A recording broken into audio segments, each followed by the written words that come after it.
মেহেদী হাসানের শেষ বাজি দিয়ে বছর শুরু হয়েছিল। বছরের শেষ ছবিটিও এরই মধ্যে মুক্তি পেয়েছে। নকশি কথার জমিন দিয়ে শেষ হচ্ছে 2024 সালের ছবি মুক্তির যাবতীয় হিসাব নিকাশ। খোঁজ নিয়ে দেখা গেছে এবছর দেশের প্রেক্ষাগৃহে মোট 41টি ছবি মুক্তি পেয়েছে।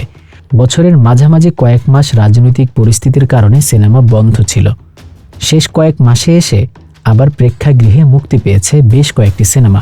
ব্যবসায়িক সফলতা না পেলেও কোন ছবিকে ঘিরে ছিল আলোচনা, দেখে নেওয়া যাক কোন সিনেমাকে নিয়ে বছর জুড়ে আলোচনায় ছিলেন ঢালিউডের কোন তারকারা। শাকিব খান। কয়েক বছর ধরে নতুন নির্মাতাদের সঙ্গে কাজ করেছেন শাকিব খান। তারা ঢাকাই ছবির এই শীর্ষ নায়ককে নতুনভাবে পর্দায় হাজির করিয়েছেন। বছর শুরুতে হিমেল আশরাফ বানিয়েছিলেন রাজকুমার। বছরের শুরুর দিকে মুক্তি পাওয়া এই ছবিকে ঘিরে দর্শকের আগ্রহ ছিল, উচ্ছ্বাস ছিল চোখে পড়ার মতো। এরপর তুফান, দরদ সিনেমায়ও তাকে ভিন্নভাবে দেখেছেন দর্শক। 3টি ছবিতে কখনো তিনি গ্রামের সাধারণ যুবক, কখনো কুখ্যাত গ্যাংস্টার। সব চরিত্রে তিনি নিজের কারিশমার সঙ্গে অভিনয়ে জোর দিয়েছেন। সিনেমায় এবছর সবচেয়ে বড় ব্যবসায়িক সাফল্য সাকিব খানের তুফান। ঈদুল আজহায় তুফান ছবিটি মুক্তির পর রীতিমতো হইচই পড়ে যায়। রায়হান রাফি পরিচালিত এবং SVF ও আলফা আই লিমিটেড প্রযোজিত তুফান ছবিটি শুটিং শুরুর পর থেকেই আলোচনায় ছিল। সিনেমা মুক্তির পর এই আলোচনা বেড়ে যায় কয়েক গুণ।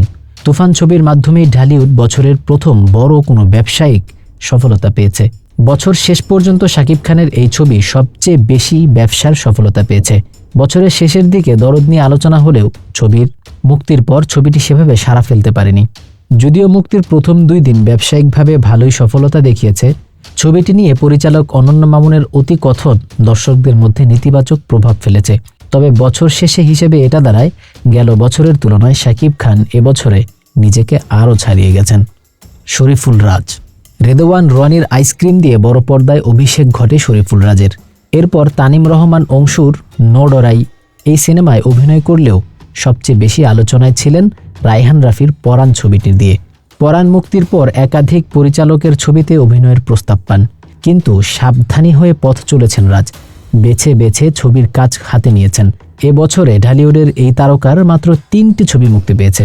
গিয়াসউদ্দিন সেলিমের কাজল রেখা, মিশুক মমিনের দেয়ালের দেশ ও মোস্তফা কামাল রাজের ওমর। 3টি ছবিতে 3 ধরনের চরিত্রে অভিনয় করে নিজের অভিনয় দক্ষতার ছাপ রেখে গেছেন। এবছরে মুক্তি পাওয়া 3টি ছবি রাজকে আলোচনায় রেখেছে। চলচ্চিত্র সংশ্লিষ্টদের মতে শরীফুল রাজ যদি তার কাজের ব্যাপারে আন্তরিক থাকে, তাকে নিয়ে ভবিষ্যতে বাজি ধরা যাবে। আদর আজাদ।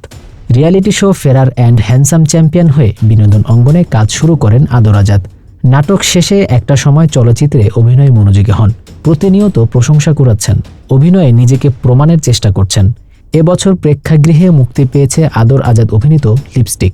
এ ছবিতেও আদর আজাদ দেখিয়েছেন মূলধারার বাণিজ্যিক সিনেমার সফল নায়ক হওয়ার মতো গুণ তার মধ্যে ভালোই আছে।